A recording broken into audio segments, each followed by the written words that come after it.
Start your mornings right with the Medicare Morning Show. Join our dynamic trio of hosts, John Davis, William Lacey, and Felicia Evans, as they bring you the latest insights, expert advice, and real-life stories to help you navigate the world of Medicare.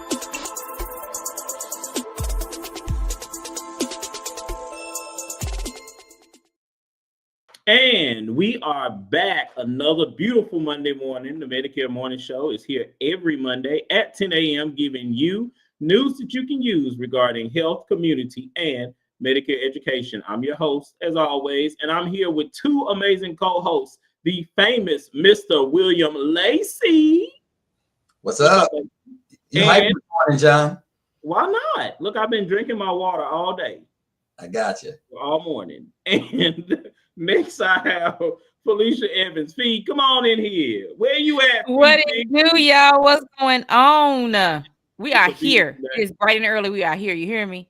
We are back. You know, I keep saying we are back. We are. It's like something in my head, and I keep thinking about the same song. We are back. Yep. So we are back. And y'all, to our listeners, we want to first say thank you so much for joining us today. We appreciate you, but please go like, share, subscribe, comment, or check out our website at www.medicaremorningshow.com. Y'all, we got a packed show for y'all today. We're going to talk about something that y'all need to know about. It's called a Medicare Supplemental Plan, also known as Medigap plans, William. That's right. What's up with the subs? We're going to talk about it and cover it. It's going to be nice. Talk about the subs with the subs, and like we exactly. So get ready, y'all. But y'all, as always, before we get started, we got to give y'all something that y'all can use. So, Felicia, what you got for us today, please? All right, let's go ahead and get into it.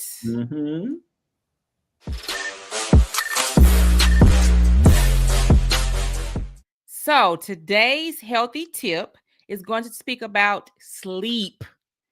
Yes, sleep. Getting enough sleep is very important to the quality of life, okay?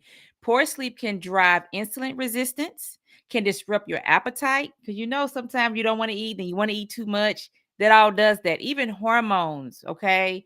Ladies, not getting enough sleep can mess your hormones up and reduce your physical and mental performance. So it's kind of be like 8 hours of sleep if you can get it, 7. But anything less than 5 is really not good. So what's more important but getting sleep is getting in that bed, y'all, at a decent hour every day if you can, to actually boost up your mental health and your overall fitness.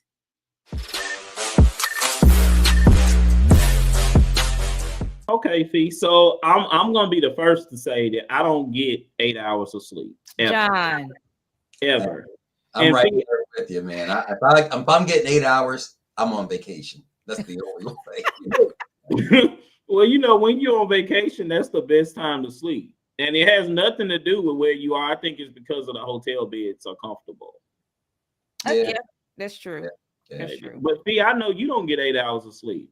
I have lately. I have been getting 8 hours sleep lately, and I can tell the difference. Really? I can tell yes. More energy? Because normally when I wasn't getting the 8 hours, I didn't get up. I was up and about, but I wasn't up until 12. Like, don't talk to me until 12:30. Okay, so listen, let's say this to our audience, to those of you listening. Text in the chat, how many hours of sleep do you get in a night?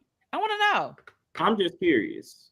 And we'll come back to this later on in the show if we got time. But remember, I was telling y'all, we got so much to cover. We're going to talk about Medicare Supplemental Plans, also known as Medigap plans, y'all. So these plans are very, very popular. The good thing about these plans is that they work right with your original Medicare fee. So to those people that have original Medicare, these Medigap plans and Medicare Supplemental Plans comes in and it fills in the gaps. Now, if you're wondering what are these gaps in Medicare, Felicia, remember we talked about this in a previous show.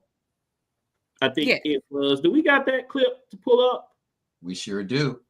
There it is. Breaking news. Remember we had the breaking news, Medicare Unpacked, Understanding the Parts. Y'all check it out on YouTube. Yes. or Facebook to view what the gaps in Medicare are. But that's what we're going to cover today. We're going to talk about the gaps. But before we get into that, I'm going to pull up a chart of the cost of Part A and tell y'all the gaps just to remind y'all. So, William, go through this chart real quick. Well, I tell you what, we're going to make this simple. We're going to go right to that with that figure that jumps out, that 1,632. That is the deductible for Medicare Part A. That's the deductible that you have to pay when you go into the hospital. You got to pay that first. And that deductible is not an annual deductible. You pay that each time you go into the hospital. Wow. Huh? Wow. Okay, so I got a comment on that one. Okay. So this 1,000, huh? I said, what you got to say? Talk about it, Fee. So when you saying the 1,632 has to be paid every time, so you mean if my auntie Betty, right, went to the hospital for let's say a 2-day knee surgery, right, and then 6 months later had a fall that resulted in a 5-day hospital stay. Yeah, she would have to pay the 1,632 twice. Yes. Yeah. Mm-hmm. And see, that's what's so bad about it, because that's the gaps. When we talk about the gaps in Medicare, that's what these Medicare supplemental plans come in and do. They cover those gaps. Most people don't think about it because most people don't intend to go into the hospital for multiple stays. But if you are, that is a bad position to be in. So, William, do we got a chart? There you go, for Medicare Part B. So remember, Medicare Part B has gaps too, y'all. So check these out. It does. And you can see it right there, $240. Not a big deal, right? And you only have to pay that one time during the year. Okay, so you're talking about the Part B deductible. That's the $240 is the Part B deductible. We talked about that in that episode too. Okay. We sure did. But remember what follows that $240 deductible. You got that 20% that you have to account for. And you remember, if it's the bill's $1,000, okay, 20%. Yeah.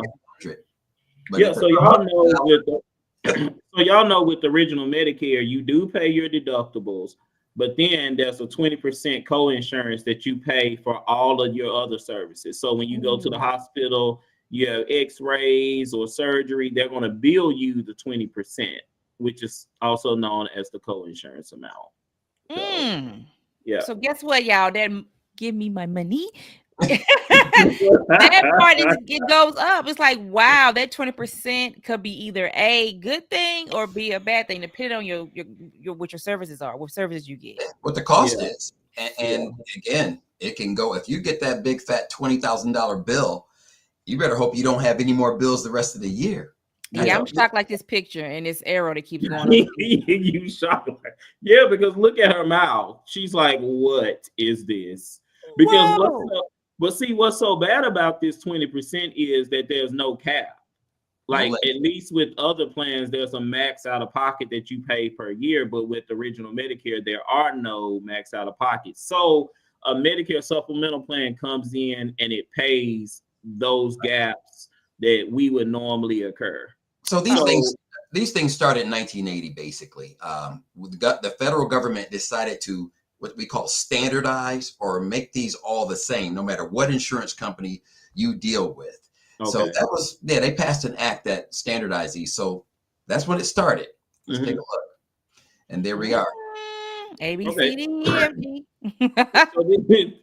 So y'all, if you're looking at this chart, I do not want y'all to get confused with a Medigap plan and a Medicare plan, okay? A Medicare Advantage plan. I don't want you all to get confused about a Medicare Advantage plan and a Medigap plan. With these A, B, C's, D's, I know we're used to talking about those when we think about Medicare Part A, B, C, and D, but Medicare supplemental plans also use the same lettering for descriptions of the plans, which is kind of... That's what the government does, man. That's just...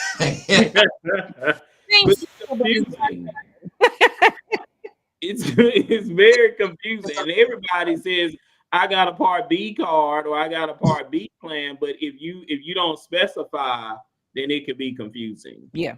So we're going to make this easy, though. We're going to hold everybody's hand through this thing while we describe this thing.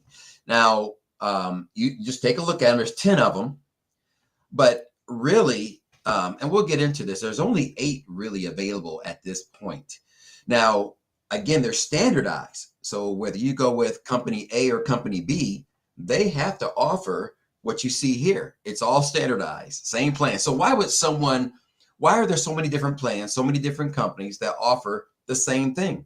It can be the company itself might not be as financially strong, so their rates may be higher. It could be the fact that they had to pay a lot of claims the previous year, so they're raising rates up. So a lot of times it's cost. Sometimes they offer gym memberships or other things. So there's a lot of reasons why, even though these plans are the same, there's different companies out there that offer at different rates. Okay, so I got I'm sorry, I got to say this. It doesn't matter which company you go with, or even the plan you go with. They all of them, they raise their rates over time, period. Okay, pull back up that chart. All right, and 5 to 8% a year on the average, they raise their rates. So on this chart, when you say standardized, because I want everybody to understand. So when we say they're standardized plans, that basically means what, William? So I don't want to mention any company's name, but we'll just say company A and company C. Company A is a big insurance company. Company C is a big insurance company. If they offer you a plan A as specified by the government, it's going to be the same plan. That's the standard for standard. Okay, so it's going to cover the same things, cover the same gaps. Yes. Okay, so when we say, what'd you say, Fee? I have another. After you get done, I have a question. Because William mentioned something, I don't want him to bypass that real fast. So go ahead. Okay. So my point is, when we say standardized, that means they're the same plan, just offered by a different company. So you said that way better than I did. yeah, but no, it's okay. So it's this same company. They all have a plan A. They all have a plan B. They all have a plan C. You just got to get with the right company that's going to give you the best rate. And that rate is going to be changed. That rate could possibly change every year. So what'd you say, Fee? Okay, so when you ended it just right. So when the rate changes every year, right? Say if my Auntie Sue, right? Auntie Sue has a supplement plan and she's 70. Let's just say she's 70. And her current rate for her Medigap plan is $300. Okay. And she has, let's make it even, 5 doctors, 5 prescriptions, and that's what she pays every month is at $300. You're telling me when Aunt Susie turns 71, with those same 5 doctors, those same prescriptions, whether she sees all the doctors in that time, it could increase a percentage, like it could go up to $30, $40 every, like it can go up every year that she gets older. Yeah, it will go up, and it will continue to go up. So sometimes people can feel a little trapped. They don't want to get rid of this. They can't get rid of it because they got all these doctors to go to, but at the same time, they can't afford to pay that $300. And knowing next year, if it goes up 8%, now they're paying $324 every month, and so on and so forth. And then it can keep going up and up and up. Mm-hmm. Wow. So that's why you have to know, is it worth it when you look at the Medigap plans or supplement plans versus the Advantage plans, because of copay, which could be $10 for a regular doctor or $30 for a specialist. Do I really see all my doctors every month like that? Mm-hmm. Do I really do? So you have to kind of, like I said, it's unique to each person to look at the cost perspective of the supplement plan. Yeah. Wow. We'll cover some of those reasons why people would still go ahead and go forward with that. Got it. Ron. Okay. But John, we aren't going to talk about 2 of those letters, right? Well, let's talk about them. What you got? What's the letter? F, right there. We're not going to really get into F and C. And the main reason, if you look at that chart, let's just focus on F. F checks all the boxes, literally. Mm-hmm. But the problem is the federal government ended that plan January of 2020. So if you turn 65 after January of 2020, you cannot get plan C or F. They both cover Part B deductible, so they got knocked out. Okay. But again, the most popular plan out there is the plan F. Now, let you know why some people do these still. That even if it costs a lot of money, they don't want to think about the bills. All they want to do is be able to go to the doctor and just worry about recovery, right? So, and then you could wipe out all those other letters too. A, B, D, K, L, M. We're not going to really worry about those. Those are very rarely chosen. They have a lot of gaps. So people, we're not going to really focus on them. Right now, outside of F, the most popular one is G, and then the next one is N. Those are the ones. Plan G is the fastest growing one, actually. So Plan G, you see that, John, with what it covers? Yeah. Boxes so all of these plan G covers everything but the Part B deductible. So we're responsible for paying our own Part B deductible. So that's a gap that would not be covered by any Medicare supplemental plan. No, but how much is it? It's only $240. $240. Yeah. Yeah, that's it. Yeah. So these plans seem to be pretty affordable. You see how it makes when the member turns 65. So yeah. John, are they smiling? Are they happy? Where did you get this lady from? She's walking with her phone. She's walking with her computer, texting, smiling, I think, at this man who's holding up a piece of paper with no mouth. But look at the heart. He's happy. She's happy. Their bills are low. Their medical bills are very low. Oh, okay. So that's what this represents. Yeah. Okay, the bills are low. So okay. So also they become, when you turn 65, they're pretty affordable. Of course, that's the time period where they don't rate you based upon your medical condition. So it's a great time to enter into these plans. And again, they're pretty affordable, and that makes them happy. Now, I am going to go back just briefly to Plan N. That's the other one. That one's very popular now too, because it costs less every month than the Plan G. And you can see why. There are a couple gaps here that are open. For instance, you still got to pay your $240 one-time Part B deductible. You also have to pay $20 at the doctor's office, or unless the doctor waives it. And you also have to pay $50 at the emergency room. And then there are some Part B excess fees. As you see, that box is not checked either.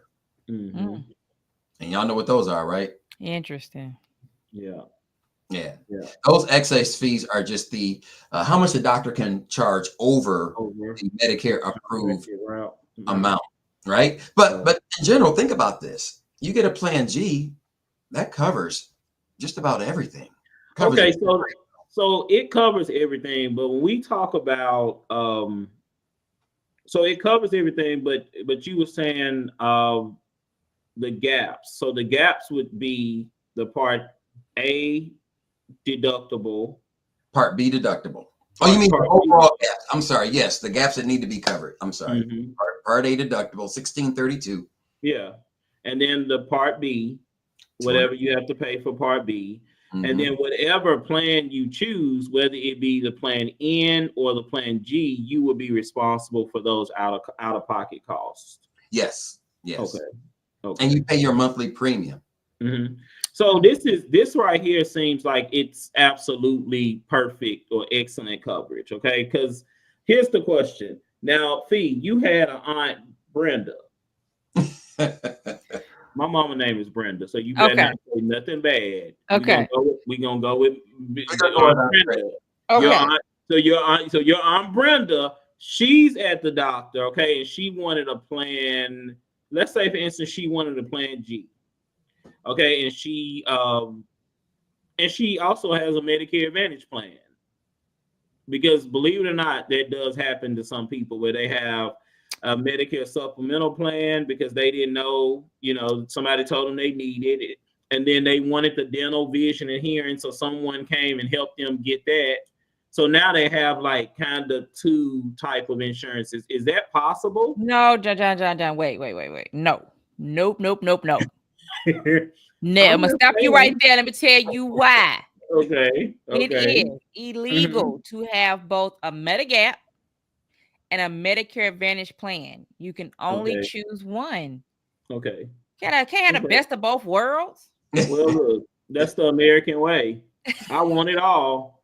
Yeah. I want it all. I want it all. Poor Miss Brenda. I mean, Aunt Brenda. No, Yeah, that's not gonna happen. Yeah. So also you got to remember too, if you do choose to go with one of these plans, you do have to get your own prescription drug card. That's required. Yeah. As you remember in that episode with Sherry Bagwell, you do have to get your Part D, and that could add to your monthly cost as well. It will add to your monthly cost as well. Okay. All right. So we going through. So where we at now? Why would a person choose a Medicare Supplement or Medigap plan over Medicare Advantage? Let's explore that.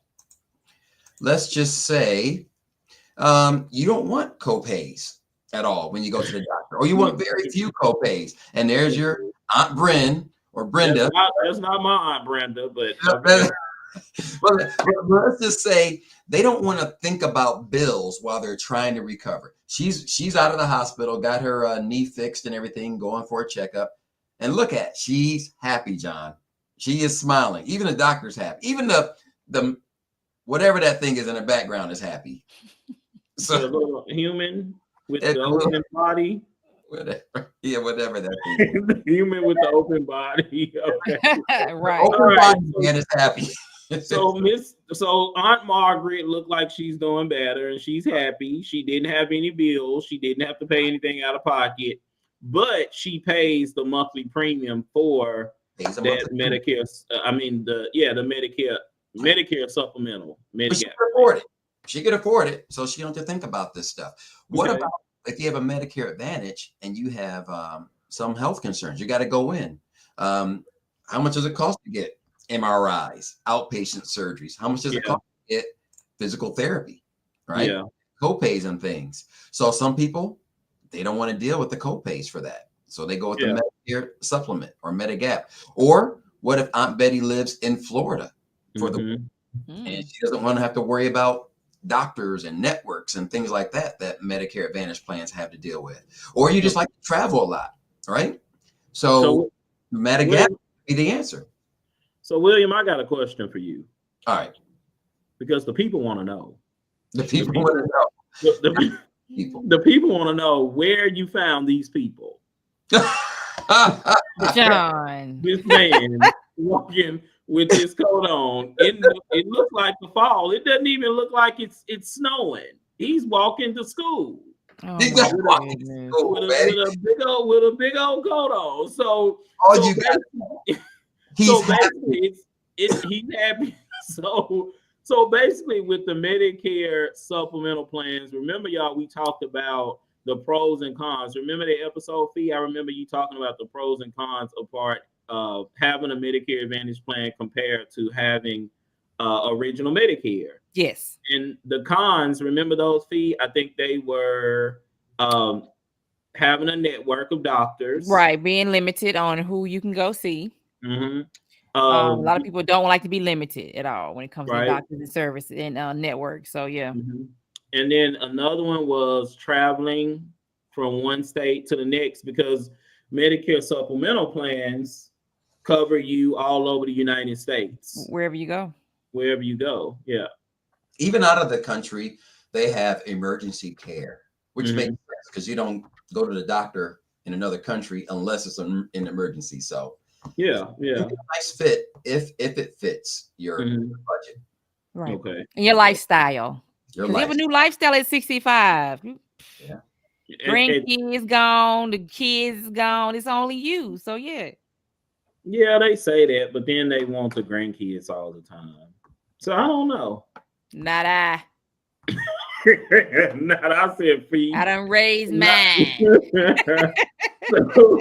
So listen, so we cover everything mostly about Medigap, but when do you enroll into the Medigap plans? Or do y'all just want to go right into our Q&A session? Because you know y'all can call in, y'all can ask us questions. Let's do it. We'll cover that. And we can go over some questions. So let me pull some questions for the audience or from the audience. Yes. But before we get started, you know what we got to do. I'll be right back.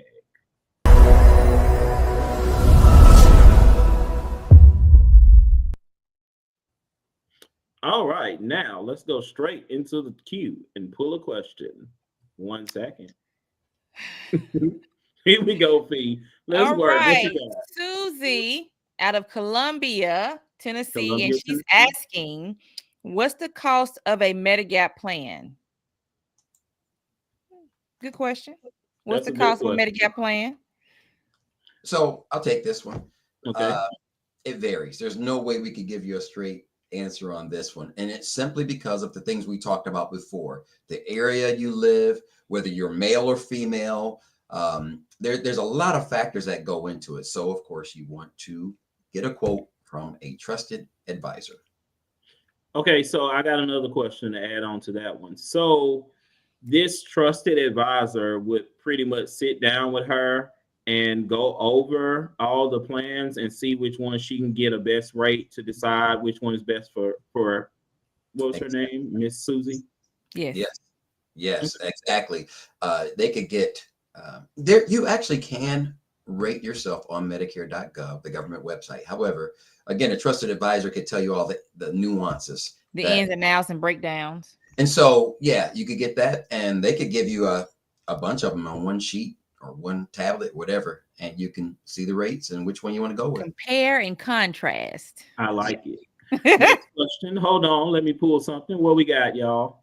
Let's see. What's next? Jamie out of Clarksville is asking, can my Medigap policy be canceled?